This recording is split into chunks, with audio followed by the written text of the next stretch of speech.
"Welcome to our annual harvest celebration," my father announced, his voice carrying across the decorated barn at River's Edge Vineyard. "Today marks an exciting new chapter in our family's legacy. We're thrilled to announce that Andrea, fresh from completing her MBA, will be taking over as CEO." The crowd burst into applause while I sat frozen, my wine glass halfway to my lips. 6 months ago, I'd transferred my entire life savings to save this vineyard from foreclosure. Now I watched my younger sister step forward, radiant in her designer dress, having never worked a day in the fields. My name is Jessica, and I'm 35 years old. I built my investment consulting firm from scratch, growing it into a successful business without ever asking my parents for help. While Andrea was getting her MBA paid for by our parents, I was working 60-hour weeks, learning the real meaning of success. That's why when they called me crying about the bank's foreclosure notice 6 months ago, I transferred $850,000, my entire life savings, without hesitation. "We're family," they'd said. "We trust each other." With her business education and fresh perspective, my father continued, Andrea will lead River's Edge into a new era of innovation and growth. She has the perfect combination of formal education and understanding of our family's legacy.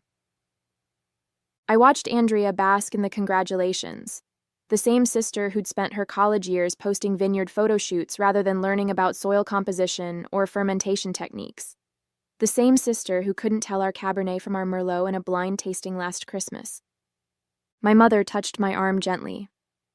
"Jessica, honey, I hope you understand. Andrea's degree makes her the natural choice to handle the business side." I cut her off with a warm smile. "Of course, Mom. Andrea will do great." I raised my glass in a toast, keeping my voice steady despite the ice forming in my chest. "To the new CEO of River's Edge." Excusing myself, I stepped outside into the cool evening air and pulled out my phone, scrolling to a contact I hadn't expected to need. Rachel Thompson, the ruthless corporate lawyer I'd met at several wine industry events. "I need your help with a family business matter," I texted. "Are you free to meet tomorrow?" Her response came quickly. 10 a.m. at my office. Bring any documentation you have." Rachel's office overlooked downtown Dallas, the morning sun glinting off the steel and glass buildings. She sat across from me, reviewing the bank statements showing my $850,000 transfer to River's Edge Vineyard's account. "Let me get this straight," she said, looking up from the documents. "You transferred your entire life savings without any written agreement? Not even a promissory note?" "They're my family," I replied, the words tasting bitter now. When they called about the foreclosure notice, all I could think about was saving our legacy.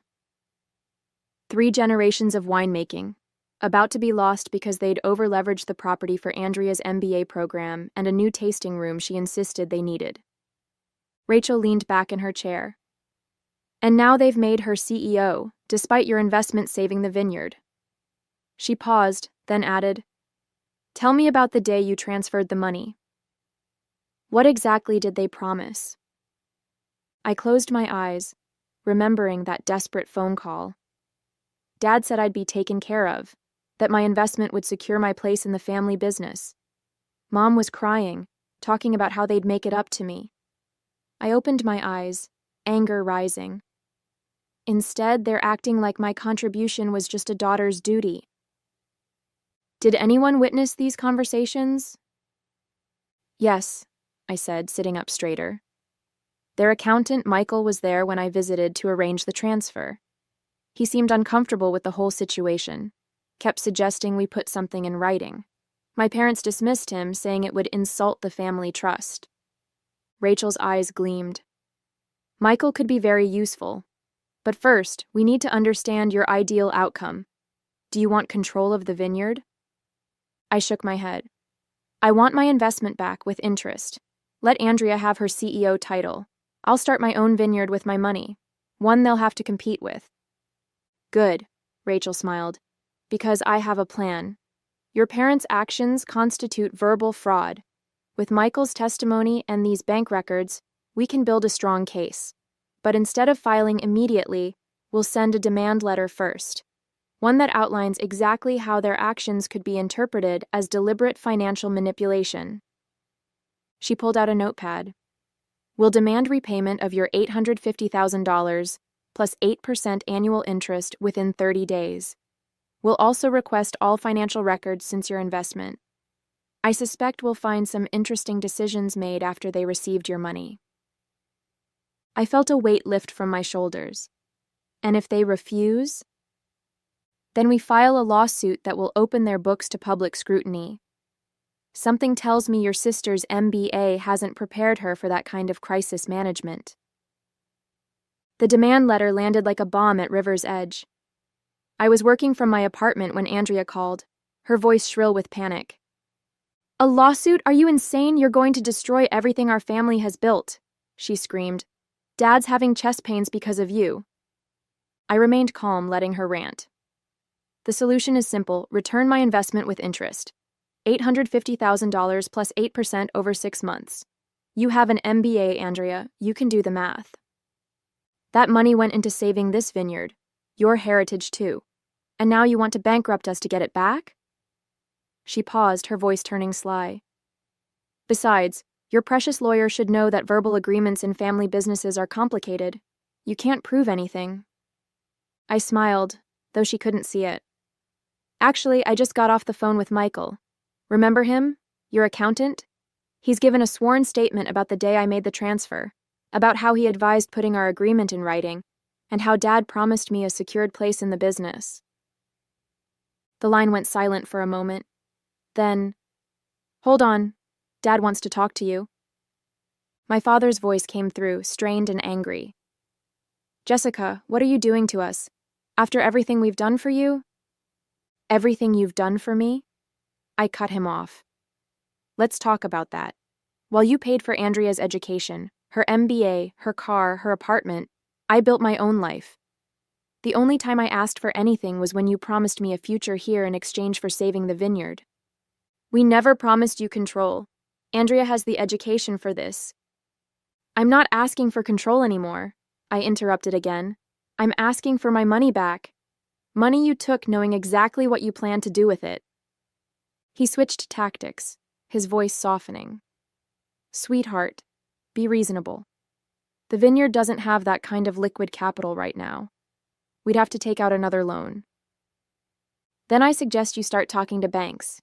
You have 25 days left before I file the lawsuit. And Dad, every financial decision made since my investment will be scrutinized, including the new Mercedes Andrea's driving and that vacation you and Mom took to Tuscany last month." I could hear muffled conversation in the background. Then Mom came on the line. "Jessica, please," she begged. "Come over for dinner. We can talk about this as a family." "We're not family right now, Mom. We're business associates in a dispute. Have your lawyer call Rachel with your response." I hung up, my hands shaking slightly. My phone immediately lit up with messages from relatives, ranging from angry accusations to pleas for peace. I ignored them all and opened my laptop, starting research on available vineyard properties in the next county. Soon, River's Edge would have some serious competition. The following week brought a revelation I hadn't expected. Michael, the accountant, called me for coffee, his voice tense with urgency. We met at a quiet cafe away from the vineyard, and he arrived clutching a thick folder. "There's something you need to see," he said, glancing around nervously before sliding the folder across the table. "I've been reviewing the books since your investment came in. The numbers, they don't add up." I opened the folder to find detailed financial records. Michael pointed to several highlighted entries. "Your $850,000 didn't just save the vineyard from foreclosure. It also funded a series of personal expenses that were logged as business costs. The new Mercedes? Listed as a delivery vehicle. The Tuscany trip. Market research. Even Andrea's MBA had portions backdated as employee education expenses."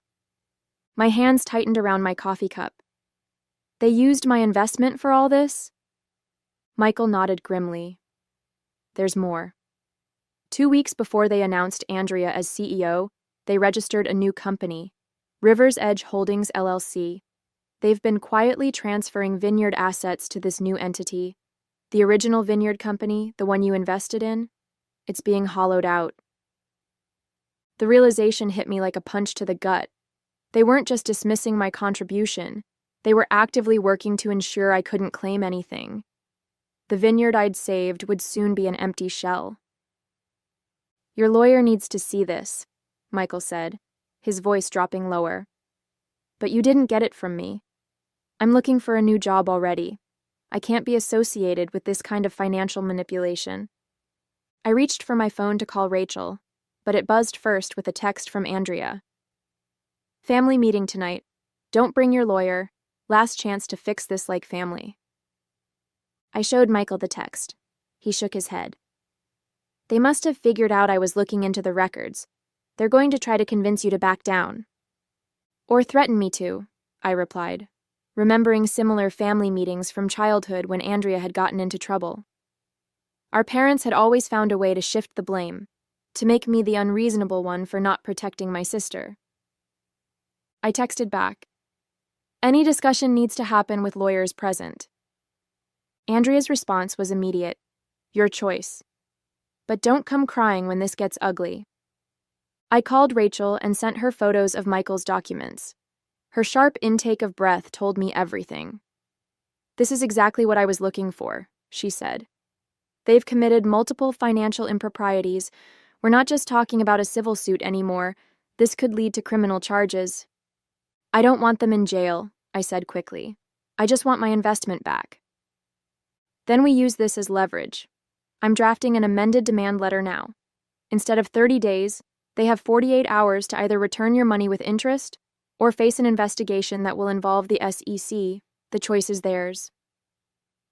After hanging up, I sat in the cafe long after Michael left, staring at the damning documents. Part of me felt guilty for what this could do to my family. But another part, the part that remembered every dismissal, every time they'd favored Andrea, every sacrifice I'd made to help them, felt a grim satisfaction. My phone kept buzzing with increasingly frantic messages from my parents and sister. I ignored them all and opened my laptop, pulling up the real estate listing I'd been eyeing. The Marshall Creek property, 200 acres of prime vineyard land just across the valley from River's Edge. Perfect soil composition, excellent sun exposure, and most importantly, a clear view of my family's vineyard. The amended demand letter hit harder than a hailstorm on harvest day. I was in the middle of a virtual tour of the Marshall Creek property when my father burst into my apartment, waving the letter like a white flag of surrender. Criminal charges? He wheezed, his face red. Your own family? I raised you better than this. I minimized the browser window showing Marshall Creek's south-facing slopes. Did you raise me to accept being robbed? Because that's what you did. Took my $850,000 and used it for luxury cars and Italian vacations while plotting to lock me out of the business. We never meant, he started, but I cut him off. Save it. I've seen the financial records. The new LLC, the asset transfers, everything. You didn't just betray me, you tried to make sure I couldn't fight back. I stood up, my voice steady. You have 40 hours left to return my investment with interest, or Rachel files everything with the SEC. His face went from red to pale. You'd destroy your sister's future? She just started as CEO. Andrea's future? I laughed bitterly. What about mine? I earned that money while she was posting Instagram photos from business school. Money you promised would secure my place in the family business. We can still work something out, he pleaded. Maybe Andrea could share the CEO position? A co-leadership arrangement? I shook my head. I don't want to share leadership with Andrea. I want my money back. Every penny, plus interest. Then you'll never have to worry about me competing with your precious CEO again. His eyes narrowed at the word competing. What does that mean? Just then, my phone buzzed. It was the real estate agent handling Marshall Creek. Perfect timing. I answered on speaker. Hi, Jessica, great news. The owner is very interested in your offer. They love your vision for expanding the vineyard's production. When can you meet to discuss terms? I watched my father's face crumple as realization dawned. Marshall Creek wasn't just any property. It was River's Edge's main competition back when my grandfather ran things. Their wine had consistently won more awards until the owner retired and let the vines go fallow. "You wouldn't," he whispered. "Wouldn't what? Start my own vineyard? Use my expertise to compete with the business that stole from me?" I learned everything about winemaking from Grandpa, Dad. Everything. While Andrea was studying business cases, I was studying soil samples and weather patterns. "Your grandfather would be ashamed," he said, trying one last emotional jab. "No, he'd be proud. Proud I'm not letting you and Andrea destroy his legacy with your greed." I turned back to my laptop. "Now, if you'll excuse me, I have a property to buy. Tick-tock on that 40 hours. He left without another word, slamming the door behind him. Within minutes, my phone exploded with messages from Andrea. "How dare you threaten Dad like this? You're just jealous of my success. Mom's crying because of you." I blocked her number and returned to the Marshall Creek listing. The property needed work, but I could see its potential. More importantly, its premium grapes and higher elevation would let me produce wines that would directly compete with River's Edge's best sellers. My phone buzzed again. Rachel this time. "They're scrambling," she reported. "Just got a call from their lawyer. Looks like they're trying to secure an emergency loan." I smiled. Either way, I won. Either I got my money back or I got Marshall Creek, and River's Edge would learn what real competition felt like. With 12 hours left on the deadline, my mother showed up at my office. She carried a thick manila envelope and wore the same expression she'd used whenever playing peacemaker between Andrea and me as children. "Your father's had to be sedated," she said, sinking into the chair across from my desk. "His blood pressure was through the roof. Are you happy now?" I kept my face neutral. "What's in the envelope, Mom?" She slid it across my desk. "The best we can do. We've mortgaged everything we could. There's $600,000 here. That's all the bank would give us. We can pay the rest in installments." I didn't touch the envelope. That wasn't the deal. $850,000 plus interest, all of it, or Rachel files tomorrow morning. "We don't have it," she snapped, her peacemaker facade cracking. "Andrea's been calling every bank in Texas. No one will give us more without wanting to audit the books, and you know we can't allow that now." "Because of what they'd find?" I asked quietly. "Like how you used my investment to pay for Andrea's MBA instead of saving the vineyard? Or how you've been hiding assets in that new LLC?" Mom's face went still. "How did you—" "I have copies of everything, Mom. Every transaction, every transfer, every fraudulent business expense. Did you really think no one would notice?" She leaned forward, switching tactics. "Think about what you're doing. If you file those papers, it won't just hurt us. The vineyard's reputation will be ruined. All those people who depend on us for their livelihood, the workers, the distributors, their families. You'd destroy them all just to spite your sister." "Don't you dare put this on me," I said, my voice hard. "You and Dad chose this path the moment you decided to steal my money.